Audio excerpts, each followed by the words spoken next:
realmente estamos muy felices porque estamos cumpliendo un año. Vivir la experiencia de tantos jesuitas que han pasado por aquí, que nos han contado cuál ha sido su experiencia, cómo lo han vivido. Los ejercicios espirituales son operaciones mentales guiadas por el Espíritu Santo para ejercitarnos en el Espíritu.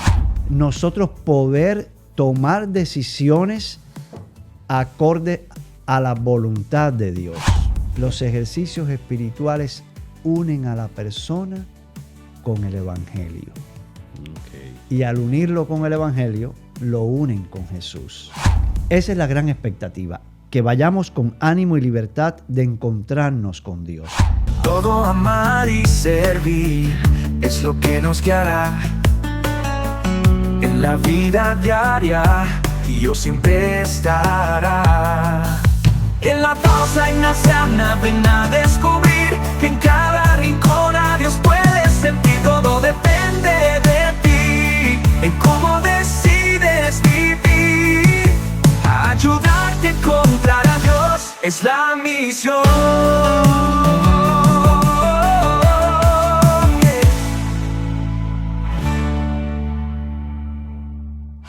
Hola, bienvenidos a esta nueva temporada de la Pausa Ignaciana.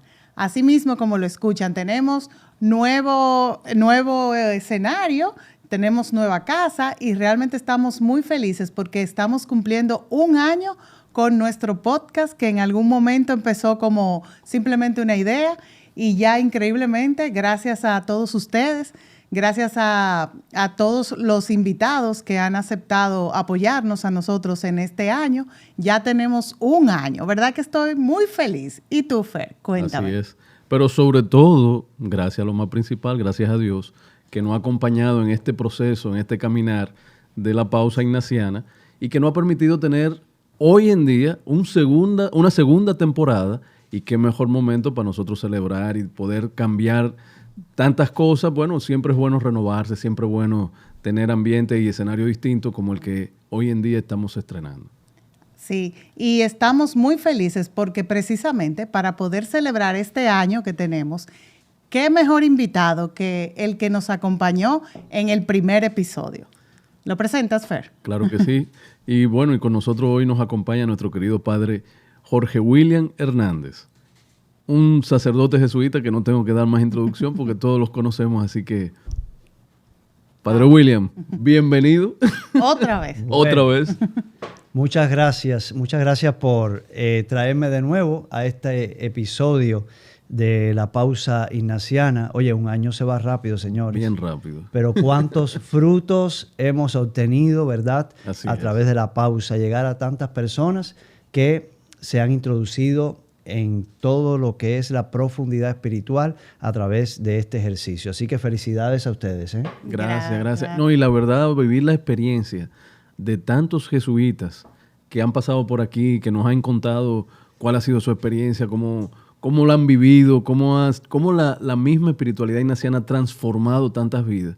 Es increíble cómo cada jesuita ha venido con una experiencia y una palabra tan distinta y un mensaje tan distinto y tan profundo, ¿no? O sea que qué bueno que la compañía existe y que nos ha dado la oportunidad de poder experimentar un poquito de las vivencias de cada uno de estos jesuitas que ha pasado por aquí. Bueno, pero ¿y sobre qué tema ustedes hoy, sobre qué tema me van a preguntar? Bueno, padre, realmente se me olvidó agradecer al principio, pero debo agradecer a los productores de este podcast que nos han acompañado durante todo este año y ellos mismos nos sugieren, ¿por qué no hacemos un episodio para poder explicar con mayor detalle qué son los ejercicios espirituales? Y entonces dijimos, bueno, pues vamos a esperar el año que vamos a invitar al padre William que regrese, que quién mejor que usted para acompañarnos en este tema. Es decir, que nos traen como el bizcocho más delicioso. Así es. Así mismo. Nosotros que hemos vivido eso de practicar ejercicios espirituales, la verdad es que, y con usted, por eso entendemos que usted era el invitado idóneo para esto. Muy bien. Parte del nombre que tenemos del podcast de la pausa ignaciana viene de ahí, de nuestras experiencias en los ejercicios espirituales. Sí, así es. Muy bien. Excelente. Pues, ¿quién de los dos va a empezar? Dale, Fer, tú. O sea, al cuello de una vez. Claro que sí. Claro Padre que William, sí. ¿qué son los ejercicios espirituales? Porque hablamos mucho de ejercicios espirituales, o sea, y lo hemos escuchado en varias ocasiones, pero ¿qué realmente son los ejercicios espirituales? Y me gustaría agregar o que abundáramos un poquito en qué se diferencia de otro tipo de ejercicios espirituales o de oraciones, los ejercicios espirituales de San Ignacio. Bueno, pues muy bien. Bueno, vamos a iniciar contestando qué son los ejercicios espirituales. Lo primero es que si nos vamos al contenido propio del enunciado, no podemos entender ejercicios por lo mismo que podemos entender ejercicios físicos. Si nosotros hablamos de ejercicios físicos, hablamos de una serie de operaciones que hacemos, ¿verdad? Uh-huh. Para que nuestro cuerpo esté bien.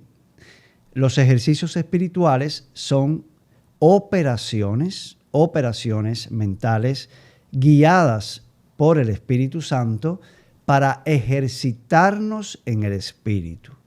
Ahí está el fundamento, que nosotros podamos ejercitarnos en el Espíritu con una serie de operaciones guiadas por el Espíritu Santo para mejorar nuestra vida y nuestra relación con Dios. Podríamos decir que los ejercicios espirituales es el don del Espíritu Santo en San Ignacio de Loyola. Dios fue quien inspiró a San Ignacio de Loyola y por lo tanto él se ejercitó en la relación con Dios y desde ahí tenemos este fruto que fue inicio de todo, de la espiritualidad ignaciana y todos los dones espirituales que la Iglesia ha obtenido después a partir de esa práctica que tuvo San Ignacio de Loyola en la cueva de Manresa, allá en Cataluña. O sea, los ejercicios nacen en la cueva de Manresa. Nacen ahí. San Ignacio se retiró en un momento de su vida. Bueno, la historia de San Ignacio es muy rica, sí, pero como vamos a centrarnos en los ejercicios, se retiró en un momento de su vida a la cueva de Manresa y pidió la gracia a Dios de que su vida tuviera un único objetivo: Dios y ayudar a las almas. Con esa petición, todo lo que vino después son los ejercicios espirituales, porque durante todo ese tiempo que él estuvo ahí en la cueva de Manresa retirado, esa fue su única petición, que él pudiera verdaderamente servir a Dios y servir a los hermanos. ¿Y qué diferencia existe entre los ejercicios espirituales y otros modos de oración o otros tipos de ejercicios espirituales? Claro. Bueno, siguiendo en el contenido de los ejercicios para llegar a lo que nos estás preguntando, nosotros podemos decir que los ejercicios espirituales lo que hacen es quitar lo que llamaríamos afecciones desordenadas, es decir, nuestros propios afectos en desorden, nuestros egoísmos, para vivir un mejor estado de vida, para vivir con más libertad, para que pueda surgir de nosotros más el amor, ¿verdad? De una forma más natural. Y entonces, en ese mejor estado de vida, cuando se da todo este proceso, sobre todo en lo que llamamos primera semana, ahorita vamos a caer en ese tema, nosotros poder tomar decisiones acorde a la voluntad de Dios, con mayor orden interior. Con mayor orden interior, poder tomar decisiones. ¿Qué lo diferencia de otros ejercicios espirituales? Realmente, la primera diferencia es el propio método. Yeah. Este método de los ejercicios espirituales tiene cuatro periodos que lo llamamos primera semana, segunda semana, tercera y cuarta semana, no porque se corresponde con 7 días, ahorita podemos conversar sobre las modalidades, que son periodos que van haciendo, ¿verdad?, un bien al alma, a uno mismo, y en ese proceso de transformación, más identificarse con Jesús para elegir la voluntad de Dios. Así. Entonces, por ahí sería un poco la diferencia. El propio método ya es diferente a otros, ¿no? La otra diferencia es que no es una oración sin Dios y sin los hermanos. Los ejercicios espirituales unen a la persona con el Evangelio. Okay. Y al unirlo con el Evangelio, lo unen con Jesús. Entonces, esas operaciones mentales, meditación, contemplación, aplicación de los sentidos, gracias Carolina, son operaciones mentales que están guiadas por el Espíritu Santo, que uno le pide a Dios la gracia para identificarse con Jesús. Pero no vamos buscando un fin que no sea unirnos a Dios, porque entendemos que en esa unión con Dios vamos a tener, ¿verdad?, un mejor estado de vida, y desde ahí saldrá mejor la caridad, el amor, el servicio más universal a nuestros hermanos. Claro. Sí, y realmente me pasa, las experiencias que tuve, como usted acaba de decir, para mí fueron más gratificantes en la medida en que yo llegaba ahí sin expectativas, sino simplemente como voy a llegar a cubrir con esta metodología, a dejarme guiar de quien está impartiendo los ejercicios y dejar que las cosas fluyan, que sea Dios, que me diga qué quiere de mí en ese momento que estoy en unión con Él. Lo mejor de los ejercicios es, como usted mencionó hace un momentito, de que vamos conociendo más a Jesús para poderlo amar. Entonces, mi pregunta va como por ahí. ¿Por qué esto nos lleva a conocer más a Jesús? O sea, ¿en qué la metodología cómo apoya esta parte? Sí, muy bien.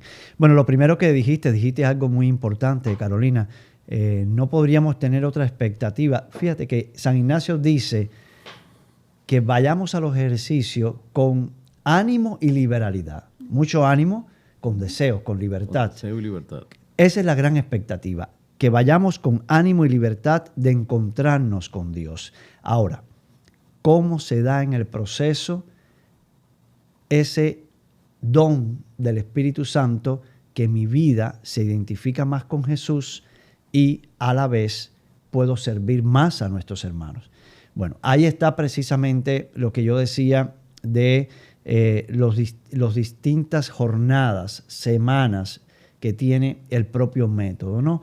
Porque el método de los ejercicios espirituales, en su primera semana, lo primero que nos coloca delante es poder examinarnos sobre nuestro propósito en la vida, que en los ejercicios llamamos principio y fundamento. Correcto. Es decir, ¿cuál es el principio y fundamento en mi vida? ¿Para qué yo he venido a este mundo? ¿Para qué quiero vivir? ¿Para quién quiero vivir?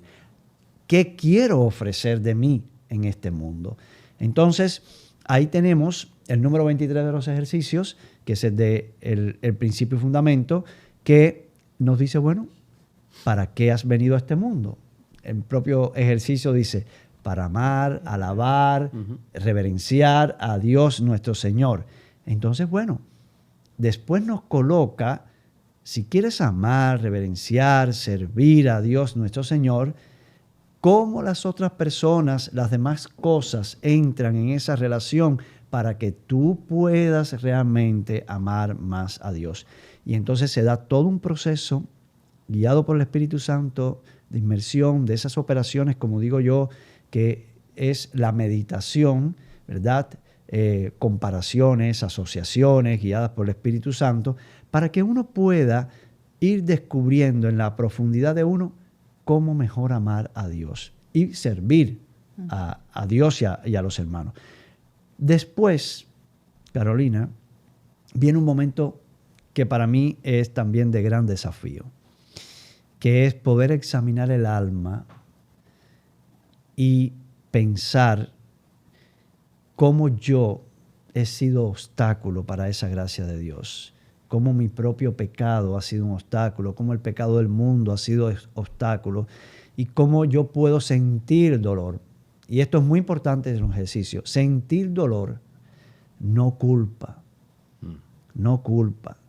Porque la culpa nos separa de Dios. Sentir ese dolor para poder rechazar todo lo que me quita esa libertad. Ahí está centrada la primera semana. Para tener la gracia de sentirse perdonado. ¿Qué don más grande? Yo siempre lo digo. Sí. Lo más dinamizador en nuestra vida es sentirnos perdonados. Y por eso hay un coloquio que le decimos el coloquio que está al final, el triple coloquio ignaciano, que al final tiene que surgir una pregunta. ¿Qué he hecho por Cristo? ¿Qué hago y qué voy a hacer por Él? Es decir, que el pecado no me quede ahí como en la culpa, sino que me haga sentir ese dolor para rechazarlo, poder para no volver ordenar a cometerlo y separarme. Y poder servir mejor a Dios y a mis hermanos. Esa es la primera semana. Imagínate si esa gracia se da en el proceso, cuánto mejor podríamos sentirnos. Y voy a resumir breve la segunda, tercera y cuarta semana. La segunda semana, cuando ya uno siente ese perdón de Dios, imagínate Dios sentirse perdonado. cerca, sentirse perdonado. Yo creo que esa es la palabra perfecta que defendería esa parte. Sí, sentirse perdonado. Entonces viene una larga segunda semana a través del Evangelio, a través de meditaciones, contemplaciones de la vida de Cristo para identificarme con Él. Que Cristo mueva mis afectos, mueva mi interior. Pero no busco otra cosa. Uno no dice, bueno, voy a identificarme con Cristo para ser más bondadoso. Voy a identificarme para ser menos peleón, menos impulsivo. No. No tiene esa segunda parte. No tiene esa segunda parte. Porque la gracia debe ofrecerla. Voy a identificarme con Jesús para amarle, servirle y también servir a mis hermanos. Y poner todo mi empeño y dejarme guiar por la gracia de Jesús a través de la vida de Él, ir meditando su vida, contemplándola, porque definitivamente va a mover la vida interior. Y así también la tercera semana, que está más destinada en la vida de Cristo a la pasión, para sentir ese dolor con Cristo doloroso, ¿verdad? Quebranto con Cristo quebrantado, y yo poder confirmar que mi camino a través de la segunda semana, que me he identificado con Jesús, que me ha hecho amarle más para seguirle, que me hace elegir en esta vida la voluntad de Dios, pues en ese paso por el dolor tiene una configuración especial con Cristo, ¿no? Para que mi vida pueda dar ese mayor fruto. Y así, la cuarta semana está más destinada a poder nosotros contemplar al resucitado en nuestra vida, y lo hacemos igual, a través de la vida del Evangelio. San Ignacio pone un único ejercicio en esta cuarta semana que no está en la Biblia, que él dice, Jesús tiene que haberse representado a su Madre María. Correcto. Resucitado. A su Madre María. Y pone un ejercicio ahí para que nosotros contemplemos a María, ¿no? Y después, por supuesto, las demás apariciones de Jesús a los discípulos, a las mujeres, etc., ¿no? Y entonces poder sacar provecho para el alma, para terminar contemplando, una contemplación para alcanzar amor, que es llenarse de todo el amor de Dios y vivir en la iglesia el servicio a nuestros hermanos. Ese es un poquito el proceso de este método que lo hace diferente a otros métodos. O sea que pudiéramos decir que esa frase, en pocas palabras, te acabas de definir, al final de los ejercicios, esa famosa frase de San Ignacio, en todo amar y servir. En todo amar y servir. Y claro, viene de ahí mismo, de esa experiencia de cuarta semana, sí, donde ya tú entiendes bien para qué fuiste creado. Sí, y al final, bueno, pues esa creación para lo que fui tiene que identificarse con un servicio. Y en ese servicio, amar y servir en todo lo que haga. Claro que sí, se concreta en la vida. Se concreta, debe concretarse en la vida. O sea, debe ser palpable, debe ser tangible. O sea, que realmente podemos ver, evidenciar entre los participantes en ejercicios espirituales que pueden cubrir sus 4 semanas, ¿verdad? A finalizar esto, sí se evidencia ese deseo por servir y hacer algo más. Es como muy, muy notorio y como resultado de esto. El pasar por los ejercicios espirituales, conocer más a Jesús y conociéndolo, como dicen, ¿verdad? No se puede amar lo que no conocemos. Entonces, como punto de partida, lo conozco, lo amo. Y entonces, como lo amo, decido seguirlo. Y dentro de ese seguir a Jesús, está obviamente servir a los demás y ese amor. O sea que ahí viene como esa parte sin duda alguna. Ahora una preguntita, padre, con relación a principio y fundamento. Muy bien.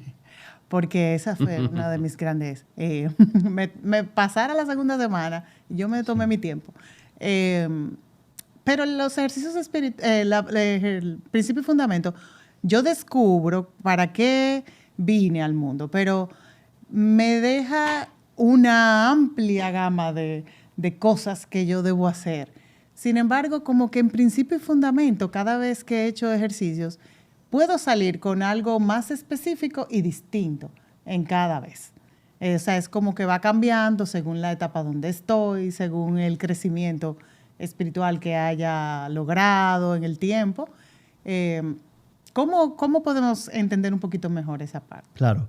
Sí, lo primero es que el principio y fundamento no es una noción de Dios, de la vida y de mi propósito estático. Porque sí, muy importante. Nos relacionamos con un Dios vivo, un Dios que siempre está actuando por la gracia en mi vida. Y si yo deseo y quiero tener una apertura a esa relación con Dios, claro que siempre va a estar actualizándose. Entonces yo creo que lo más importante es que nosotros sepamos que ese principio y fundamento no es estático. No es estático. Si en una época de la vida, por eso los ejercicios los practicamos todos los años también. Correcto. No tiene por qué un principio y fundamento tampoco en su fundamento, las nociones fundamentales en lo cual lo definiste, es cambiar todos los años. Porque hay que dejar que Dios actúe y esto no es una inmediatez. Yo creo que Dios se va configurando con nosotros poco a poco. Yo siempre digo incluso que la edad biológica también tiene que ver. Uno va madurando en esa relación, se va configurando con Él, uno se va configurando en la relación con los demás, va ocurriendo un orden interior de esas afecciones desordenadas, de los egoísmos propios que a uno le salen, ¿no? Y entonces ahí Dios va colocando unos movimientos, le llamamos mociones del espíritu muchas veces, que va haciendo que tú elijas y escojas y vayas actualizando el principio y fundamento. Entonces, ¿por qué tiene tanta importancia el principio y fundamento? Porque cuando uno elige el propósito para el cual uno quiere vivir en esta vida, sirve como principio de discernimiento para todo lo que viene después. Para todo lo que viene después sirve como principio de discernimiento, porque seguirán ocurriendo un progreso en la vida con propuestas, servicios, relaciones con los demás, y uno tendrá que decir, ¿esto es acorde a mi principio y fundamento? Correcto. Sí, no. Entonces, es un principio de discernimiento y por eso es tan importante. No es estático, es siempre colocarse frente a Dios, va a ir actualizándose. Hay veces que pensamos que cuando elegimos, por ejemplo, opción fundamental de la vida, elegí ser sacerdote, como en este caso yo, por la voluntad de Dios, ustedes ser matrimonio, es la elección más importante. No. La vida se va configurando en una serie de elecciones permanentes que uno va a ir haciendo. Claro. Ahora, ¿es importante elecciones en la vida? Sí, pero es permanente porque siempre vamos a estar actualizándonos. Muy bien. O sea que si, y eso es importante mencionarlo, si yo hago hoy, este año, por poner un ejemplo, o este mes ejercicio, pues cabe también el próximo año o tal vez en el mismo año volver a repetir ejercicios. Bueno, usualmente, Fernando, los que vivimos inmersos con la espiritualidad ignaciana, hacemos ejercicios una vez al año. Correcto. Los ejercicios tienen varias modalidades. Se pueden practicar en la vida diaria. Imagínate, trabajamos todos, estamos en la vida diaria y entonces podemos practicarlo con un acompañante, ¿no?, espiritual en la vida diaria y es un ejercicio diario que uno va haciendo. Por varios meses. Por varios meses, Correcto. exactamente. También tiene la modalidad de que hay grupos que los practican a través de fines de semanas y se van 3 días de fin de semana y van practicando por etapas los ejercicios. Otros los podemos practicar en 8 días, es decir, toda la materia de los ejercicios espirituales nos retiramos 8 días y la modalidad de hacer un mes de ejercicios espirituales, Que serían los 30 días. que son los 30 días, que uno pudiera también practicarlo. Entonces yo creo que una vez al año nos retiremos a hacer los ejercicios espirituales es ya hacer una opción en la vida de deseo de crecer espiritualmente. Yo creo que es válido así. Muy bien. Ok. Y una pregunta, y sobre todo basado en su experiencia. ¿Cómo los ejercicios espirituales han actuado en su vida? Porque hemos hablado mucho del método, de la experiencia, de cómo uno llega a los ejercicios, pero cómo uno sale. Y me gustaría, en su experiencia, ¿cómo usted ha salido de esa experiencia? Ok. Bueno, después de tantos años de ser sacerdote, de hecho, el próximo año yo cumplo 20 años de sacerdote jesuita, pero ya había entrado a la compañía 9 años antes. Entonces, casi 30 años practicando los ejercicios espirituales. Primero que debo decir que todas las etapas no han sido iguales. Claro. No han sido iguales. No he tenido como en mi experiencia de los ejercicios espirituales la misma experiencia que hace 20 años. Yo lo que entiendo es que lo que va sucediendo en uno, en mí específicamente, es una sensibilidad para Dios, para los hermanos, que sin duda son los ejercicios lo que me lo ha dado. Aquello que muchas veces se habla de contemplativos en la acción, eso me lo ha dado los ejercicios espirituales. Es decir, en la vida cotidiana, cuando yo estoy viviendo, yo siento que mis sentidos están más abiertos para las cosas sensibles de las necesidades de mis hermanos y también de la presencia de Dios en el mundo actuando. Okay. Eso es un fruto de los ejercicios espirituales. Yo me podría considerar también, y sigo considerándome un pecador, pero como mismo hay veces dice la fórmula del Instituto Nuestro, pero me siento un pecador llamado, ¿verdad? Bajo la cruz de Jesús, llamado a servir a las almas. Y yo creo que eso ha sido lo transformador en mi vida. Que mi pecado no me esclaviza en sí mismo, sino que ha desarrollado una sensibilidad de dolor frente al pecado, dolor frente a las injusticias, donde veo la presencia de Dios actuando en mis hermanos y en mí, y yo quiero colaborar con esa gracia para el bien de todos, ¿no?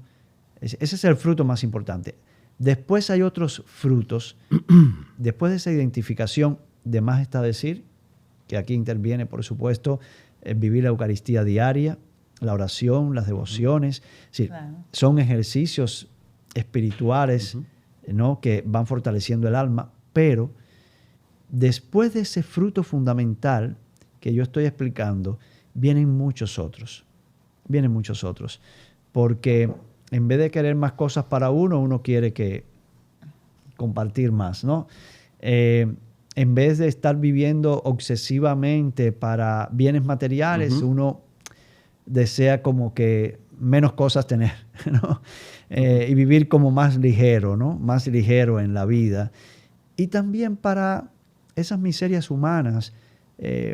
Si uno no quiere que le salga menos impulsividad, menos agresión verbal, y siente un dolor ahí grande cuando dañas a uno, ¿no? Y quieres, por supuesto, poder transformar esas verdades de las miserias humanas, ¿no? Yo creo que ahí están los frutos principales. Claro, sí, sí. Claro.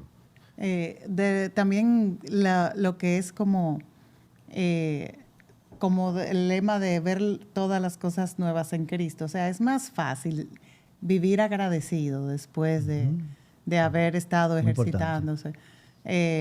Y sobre todo esta parte que mencionamos como indiferencia ignaciana, que usted mencionó ahora, como que ya no estamos tan apegados a eso en lo que yo estaba antes, dentro de mis afecciones desordenadas, sino que ya uno como que se mueve en más libertad. Ya no estamos tan apegados a esas cosas que nos alejaban de Dios o de lo que realmente, para lo que hemos sido creados. Sí, de verdad que ha sido muy chévere haber encontrado con los ejercicios espirituales en nuestras vidas. Padre William, usted ahorita mencionó algo importante dentro del proceso de vivir los ejercicios espirituales y es el acompañamiento espiritual. ¿Qué es el acompañamiento espiritual en unos ejercicios espirituales? ¿Y cuál sería la importancia de yo dejarme acompañar? Porque muchas veces yo creo que hay personas que se sienten un poquito como incómodas al poder compartir su experiencia o lo que va viviendo durante el proceso a un acompañante. Ok. Sí, yo creo que es importante. En los ejercicios espirituales, después de estar uno como ejercitante, que uno va a hacer los ejercicios, hay dos personas que son muy importantes. Uno, el ejercitador, que es aquel que va guiando los ejercicios con una propuesta, ¿verdad? Una propuesta a través del propio método que está escrito, está editado el libro de los ejercicios San Ignacio. A través del propio método, este ejercitador va haciendo una propuesta de puntos de oración, temas de oración, que están anclados, por supuesto, en los temas del propio método, pero ese ejercitador se ha preparado, ha orado, ha visto el contexto de sus ejercitantes y el contexto donde viven, las realidades del mundo donde vive actual. Siempre los ejercicios son muy encarnados en la verdad del mundo, en la realidad del mundo, ¿no? Y ofrece esos puntos para que el ejercitante pueda preparar sus ejercicios. Esa es una de las personas que interviene. Pero después está esta segunda que acabas de mencionar, que es el acompañante de los ejercicios. El acompañante de los ejercicios, su única misión es ser testigo de lo que el Criador, Dios, hace en la criatura, el ejercitante. Es un testigo que, por supuesto, ha vivido los ejercicios espirituales, se ha preparado sabiendo un poco cómo es el itinerario de los ejercicios, los frutos que van produciendo en un alma, en una persona, y es aquel que puede solamente escuchar al ejercitante y poder decir, pues ten cuidado, por ahí puede estar el mal espíritu asomándose, esta emoción que sentiste, ¿por qué no la oras de nuevo? Al parecer está el Espíritu de Dios, pero es un testigo. Sí, no es aquella persona que va a conducir al ejercitante. No, ni te cambia nada. No, nada, absoluto. Sino, por eso, muchas veces quien acompaña reza tanto como el ejercitador, como el ejercitante. Claro. Porque está en oración contemplando. Es una contemplación. Al final es una contemplación. Estás contemplando cómo Dios actúa en ese ejercitante. Claro. Totalmente. Cómo Dios actúa. Es maravilloso. Porque ahí hay un sentido que los ejercicios asoma casi al final de los ejercicios, el sentido comunitario, de comunidad. Entonces, esto es muy importante. Es verdad que los ejercicios en su primera, segunda, tercera semana son muy personalizados en uno mismo, pero terminan, ¿verdad?, en esa contemplación para alcanzar amor, en ese servicio a los demás, en ese estar en la iglesia como comunidad, sentir con la iglesia, hacer camino juntos con otros hermanos. Entonces, este acompañante lo que hace es hace comunidad, diría yo, en el Espíritu Santo, Padre, Hijo y Espíritu Santo con el ejercitante, contempla cómo Dios va actuando en esa alma y puede ir dándole algunos consejos para que tenga cuidado, pueda revisar más, pueda estar mayor tiempo, menos tiempo, con la regla de discernimiento, por dónde va el buen espíritu, el mal espíritu. El propio método le dice, pero no sé, una pregunta visual, pero ¿qué tiempo de oración estás ofreciendo? Claro. ¿Estás orando? ¿Estás separando bien los tiempos de ejercicio, los tiempos de la Eucaristía? Un poco es eso. Ese es el acompañante. Excelente. No es el consejero. No, claro. No, ni es psicólogo tampoco. Ni un director. Ni un psicólogo tampoco. Ni un psicólogo, ni un director. Sí. Exactamente. La gente puede confundir eso. En realidad no es así. Perdóname. Y quiero agregar algo que considero muy importante. Muy importante. Hay veces que creemos que vamos a los ejercicios espirituales para resolver los problemas de mi vida. Y no se va a los ejercicios espirituales a resolver los problemas de la vida. Por eso también en ese diálogo con el acompañante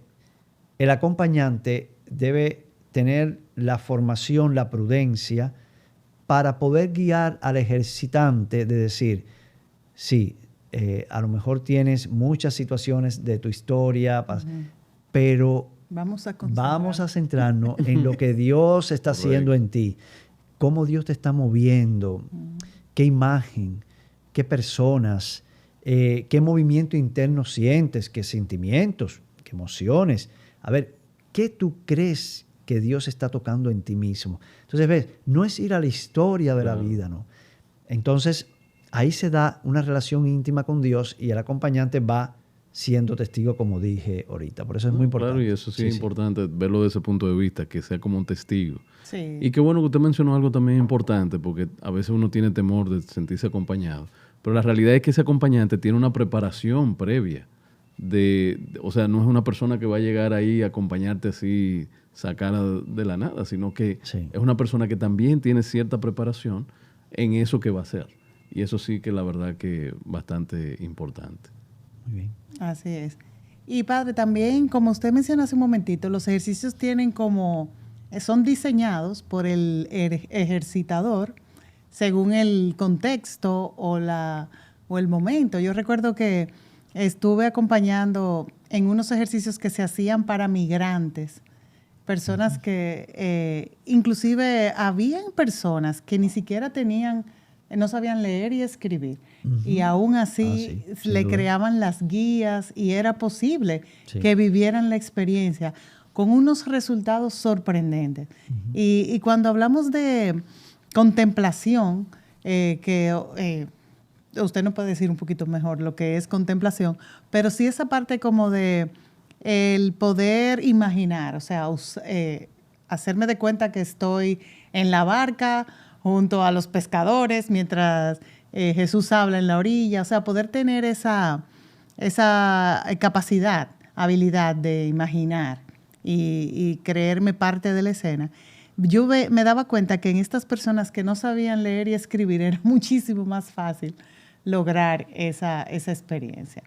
Sí, porque justo tú estás diciendo lo que es una experiencia de Dios.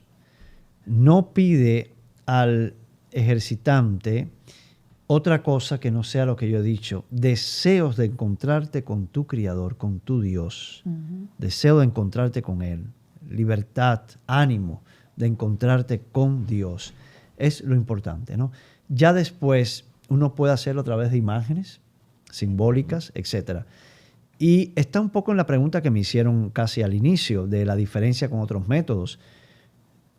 Yo rescato y destaco lo que es la meditación ignaciana, la contemplación y los coloquios como algo específico de este método, ¿no? Porque la meditación ignaciana, yo siempre, no es por juzgar ni nada, yo digo, no es como el ¿no?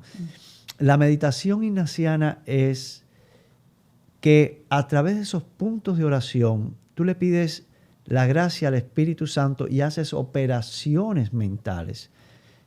Por ejemplo, si estás en un tema determinado de saberte como hijo de Dios, y hijo de Dios y hijo de mi Padre también, que Dios lo bendijo, que me trajo a este mundo, uno puede hacer ejercicios de comparación.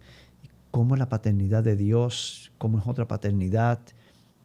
¿De qué manera he vivido la paternidad de Dios? ¿De qué manera he vivido la paternidad de mi Padre conmigo, yo como hijos? Uno puede asociar, comparar. Reflectir, una oración, una palabra muy ignaciana, para sacar provecho, reflexiono sobre eso. Esa es la meditación. Después la contemplación, como decías, es como en el lugar me encontrase. Uno no contempla el pasaje bíblico, por ejemplo, el nacimiento de Jesús, la encarnación de Jesús, la huida de Jesús a Egipto con sus padres, cuando Jesús va al templo, Jesús cuando hace una curación, Jesús cuando se acerca a la samaritana.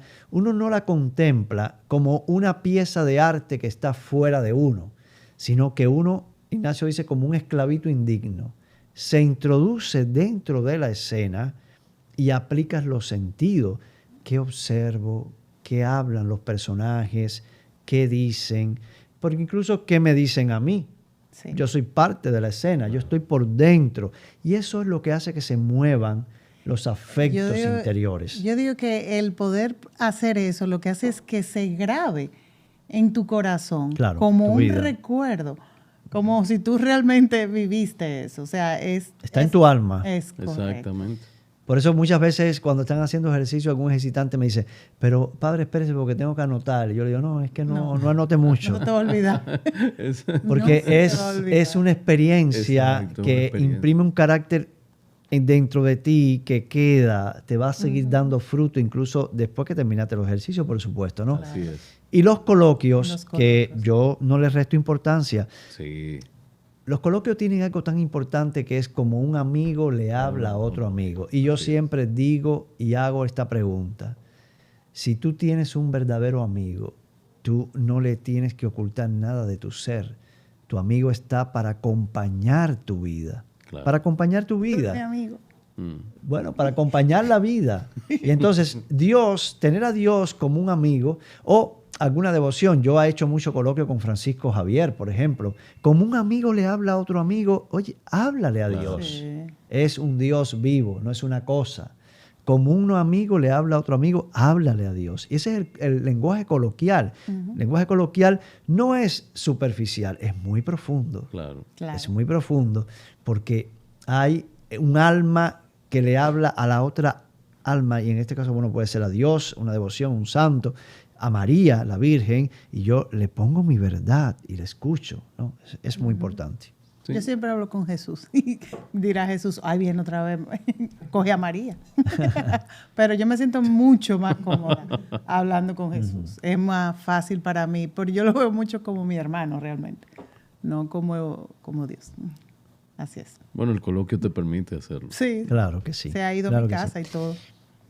Muy bien. Bueno, pues tú no sé si quieras mencionar No, algo ya más. o- nos están haciendo por allí. Sí, pero yo quiero cerrar con unas cositas que yo traje aquí con Ah, un pero papelito. Claro, Claro muy que bien. sí. Que Adelante. yo dije simplemente, bueno, ¿y cuáles han sido los frutos? Exacto. Y he puesto 6. Muy bien. En lo largo de 30 años, yo siento que los ejercicios me han llevado a mayor conocimiento interno de Jesús. Conocerle más. Sí. Y por ende conocerme a mí. Me ha llevado a ir creciendo en una humildad amorosa, que quiero cada vez que sea más. Una humildad amorosa. Al final he sentido como esa mística que es realmente a fondo, a profundidad. Ha desarrollado mucha gratitud en mí. Mucha acción de gracias. Y muchas veces a lo mejor no la verbalizo, pero sí se ve en mis acciones. Es decir, gratuidad. Vivir más desde dentro, desde la verdad, del corazón, no la simulación. También. Y sobre todo, el mayor esfuerzo mío es intentar salvar la proposición del prójimo, como decimos. Intentar que el otro sea hermano de verdad. Salvarle. Dios salva, pero ¿cómo yo puedo contribuir Claro. para que el otro conozca a Dios y pueda hacer su proceso de salvación? Esos son los frutos que yo identifiqué pensando en este día de hoy, que siento que todavía quiero crecer muchos en ellos, pero también creo que se han ido configurando dentro de mí. No, y va muy de la mano con lo que hablábamos ahorita de cuál ha sido la experiencia que usted ha vivido de estos ejercicios. Y es una experiencia, como decíamos ahorita, que no se queda en el aire, que es tangible y tiene esos frutos que son tangibles. Claro. Y que, bueno, si se da cuenta usted y se da cuenta quien lo rodea de que realmente así es. Y qué bueno que es así, porque la verdad es que es algo contagioso. Cuando nosotros escuchamos por primera vez espiritualidad ignaciana en aquel momento, el experimentar con usted nos contagió de una vez. Y eso es parte de esos frutos. Como uno ve la acción de Dios en esa persona y cómo se puede también actuar en mí. Qué bueno que fue así que pasó y qué bueno que fue con usted también. Muy bien. Si lo sintetizo, digo, los ejercicios espirituales es un método para ejercitar la relación con Dios, quitar, ordenar mis desórdenes, mis egoísmos y en un mejor estado de vida encontrar la voluntad de Dios. De Dios. Muy bien. Buenísimo. Eso es. Buenísimo. Ya, muchas gracias, Padre, de verdad. Bueno. Una Están pidiendo una bendición por por el aniversario. Bueno, Muy pues bien. vamos a invocar a Dios. Es un año de pausa ignaciana de este podcast. Vamos a pedirle a Dios que Dios los siga bendiciendo y en esta nueva jornada ustedes, el equipo que les acompaña, todos los colaboradores, ¿verdad? Que reciban una bendición de Dios. Que Dios les bendiga, que es Padre, Hijo y Espíritu Santo. Amén. Muy Muy buena bien. manera de terminar este podcast. Si fuera así todos los días, chulísimo. Bueno, pues muchas gracias a todos por estar durante todo este año con nosotros. Sigan acompañándonos, que todavía hay mucho más. Y siempre le vamos a recordar que tienen que seguirnos en nuestras redes sociales, en nuestro canal de YouTube, en Spotify y en nuestra señal TV. Gracias. Todo amar y servir es lo que nos guiará en la vida diaria, y Dios siempre estará. En la pausa ignaciana ven a descubrir que en cada rincón a Dios puedes sentir. Todo depende de ti, en cómo decides vivir. Ayudarte a encontrar a Dios es la misión.